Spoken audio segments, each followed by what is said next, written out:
Another episode and another week passes on by of this summer of anime 2015. Classroom Crisis, Episode 3.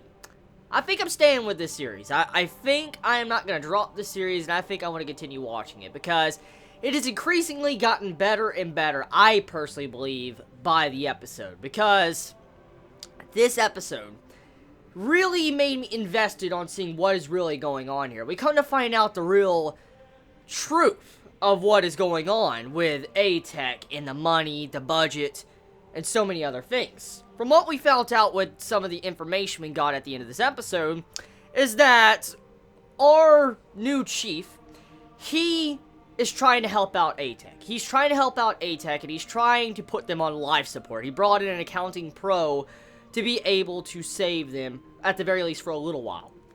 And in the act of this, it causes it to where half of the students walk out because they have no future. And I mean, if you're in that situation and you were given this situation to where, like, this is gone, like, you're working a job and all of a sudden you realize that there's no reason to continue this job because you're not going to make anything from it, of course you're going to go after another path to be able to live on. You need a livelihood, and that's what they need. And to see that, it's kind of sad. It's sad, and it makes a lot of sense. Like, this episode, even though it's set in a futuristic city and, you know, lifestyle, it's still very realistic with how companies do stuff and, you know, what happens if you go under budget or over budget and you lose your ability to work.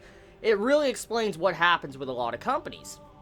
And so we get to see some of these issues that are very realistic, and I personally have never experienced those exact issues to that extent because I don't own a big-ass fucking company. But the point I'm getting at is this situation is very realistic the way it was done, because if you were a part of this team, this group, like, let's take NASA, for instance, okay? I heard a couple years back, and even to this day, NASA is extremely under budget compared to how they should be. Like, for instance, NASA should have a lot more budget than they should, personally, in my belief. I think we should fund NASA, their, you know, space program and all that type of stuff where we can explore other planets, but they're under budget. We're not really caring about that. We're more freaking caring about gas and shit, and but the point I'm getting at is that's what's going on with A-Tech. Under budget and people manipulating things where they could save money.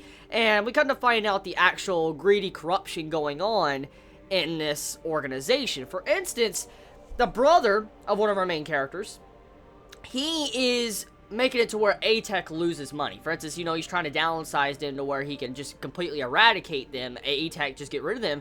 We come to find out none of the top officials, none of the top guys know about what is going on with A-Tech. Nobody knows what is going on with A-Tech at all.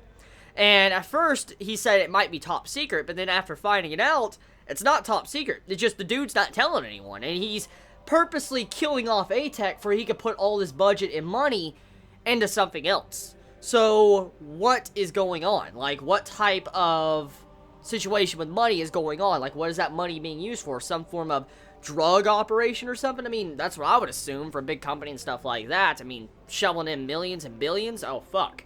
So, Classroom Crisis is definitely improved, and it's definitely making me enjoy watching this series week by week.